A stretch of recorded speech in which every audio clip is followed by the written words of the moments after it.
मोती ने कहा, हमारा घर नगीच आ गया। नगीच मतलब नज़दीक आ गया है। हीरा बोला, भगवान की दया है, मैं तो अब घर भागता हूँ, या जाने देगा, इसे मैं मार गिराता हूँ। नहीं नहीं, दौड़ कर थान पर चलो, वहाँ से हम आगे न जाएंगे। दोनों उन्मत्त होकर बछड़ों की भांति कुलेल करते हुए घर की ओर दौड़े। वहाँ हमारा थान है। दोनों दौड़कर अपने थान पर आए और खड़े हो गए। दड़ियल भी पीछे पीछे दौड़ा चला रहा था। झूरी द्वार पर बैठा धूप खा रहा था।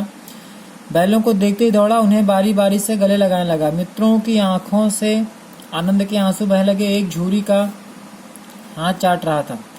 दड़ियल ने जाकर बैलों की रस्सियां पकड़ ली। झूरी ने कहा, मेरे बैल हैं, तुम्हारे बैल कैसे?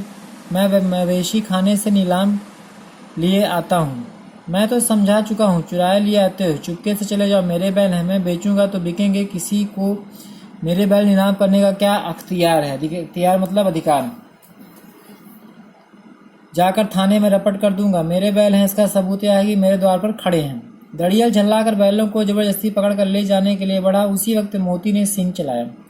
दड़ियल पीछे हटा, मोती ने पीछा किया। दड़ियल भागा, मोती पीछे दौड़ा। गांव के बाहर निकल जाने पर वह रुका, पर खड़ा दड़ियल का रास्ता देख रहा। दड़ियल दूर खड़ा धमकियां दे रहा था, गालियां निकाल रहा था, पत्थर फेंक रहा था, और मोती विजय शूर की भांति उसका रास्ता रोके खड़ा था। गांव के लोग यह तमाशा देखते थे और हंसते थे।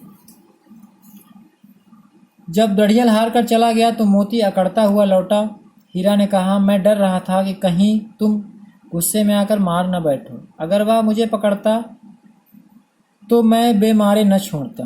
अब ना आएगा, आएगा तो दूर से ही खबर लूँगा, देखूं कैसे ले जाता है। जो गोली मरवा दे, मर जाऊंगा, पर उसके काम तो ना आऊँगा। हमारी जान को कोई जान ही नहीं समझता, इसलिए कि हम इतने सीधे हैं। जरा देर में नादों में खली, भूसा, चोकर, दाना भर दिया गया और दोनों मित्र खाने लगे। झूरी खड़ा दोनों को सहला रहा था और 20 लड़के तमाशा देख रहे थे। सारे गांव में उत्साह सा मालूम होता था। उत्साह मतलब उत्साह से है। उसी समय मालकिन ने भी आकर दोनों के माथे चूम लिए। तो इस प्रकार से ये कहानी पूरी होती है, जिसमें कहानी के शुरू से लेकर अंत तक दोनों बैलों का संघर्ष ही दिखाई पड़ता है। और वो किसके लिए? स्वतंत्र होने के लिए। दोनों दूसरों की सहायता भी करते हैं, परंतु उनकी सहायता कोई नहीं करता। तो मुंशी प्रेमचंद जी ने इस कहानी के माध्यम से स्वतंत्रता के संदेश को अप्रत्यक्ष रूप से पाठकों के सम्मुख रखने का प्रयत्न किया है। विश्वास है, उम्मीद है कि आपको ये पाठ समझ में आया होगा। अब उसी पाठ से जुड़े हुए कुछ प्रश्न हैं, अगर उनको हम देखें तो हमें चीज़ें और अच्छे समझ में आ जाएंगी। पहला है, काजी हाउस में कैद पशुओं की हाजिरी क्यों ली जाती थी? इतना तो आपको पता है, बताया गया था कि वहाँ पर संख्या को जानने के लिए कि जितने जानवर बंद किए गए थे उतने उपस्थित हैं कि नहीं हैं। छोटी बच्ची को बैलों के प्रति प्रेम क्यों मनाया? क्योंकि वह अनाथ थी और उसकी सौतेली माँ उसे बहुत मारती थी, इसलिए उनके प्रति उसकी आत्मीयता हो गई थी। कहानी में बैलों के माध्यम से कौन कौन से नीति विषयक मूल्य उभर कर आए हैं? दूसरों की सहायता करना, स्त्रियों पर हाथ ना उठाना, ठीक है, परोपकार जैसे कुछ नीतिगत विषय उठाए गए हैं।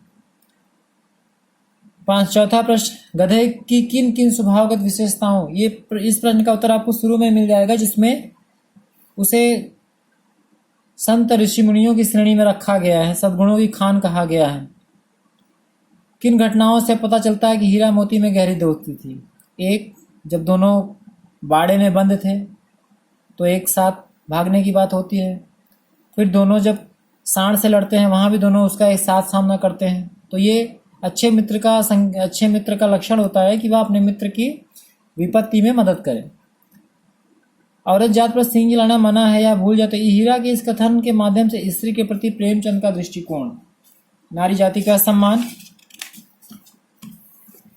आगे देखें, किसान जीवन वाले समाज में पशु और मनुष्य के आपसी संबंधों को कहानी में किस तरह व्यक्त किया गया है? 8वां, इतना तो हो ही गया कि 9-10 प्राणियों की जान बच गई, वे सब आशीर्वाद देंगे। इस कथन के आलोक में इस विशेषताएं हैं। इस कथन में वही है ना, परोपकार है कि दूसरे की मदद की जाए। आशय स्पष्ट करें, अवश्य इनमें कोई गुप्त शक्ति ऐसी थी जिससे जीवन में श्रेष्ठता का दावा करने वाला मनुष्य वंचित था। जो उन दोनों का आपस में सामंजस्य था वह यह दर्शाता था कि उनमें जरूर कोई गुप्त शक्ति है। रोटी से उनकी भूख तो क्या शांत होती, पर दोनों को हृदय को मानो भोजन मिल गया। बात भूख की नहीं, बात वहाँ पर आत्मीयता की है। कोई उनके प्रति स्नेह दिखाता है, इसलिए उन्हें उनकी सारी भूख मर जाती है। गया ने हीरा मोती को दोनों बार सूखा भूसा खाने के लिए दिया, क्योंकि वह हीरा मोती के व्यवहार से दुखी था। या यूं कि एक ऑप्शन ये भी सही हो सकता है कि वह पराये बैलों पर अधिक खर्च नहीं करना चाहता था।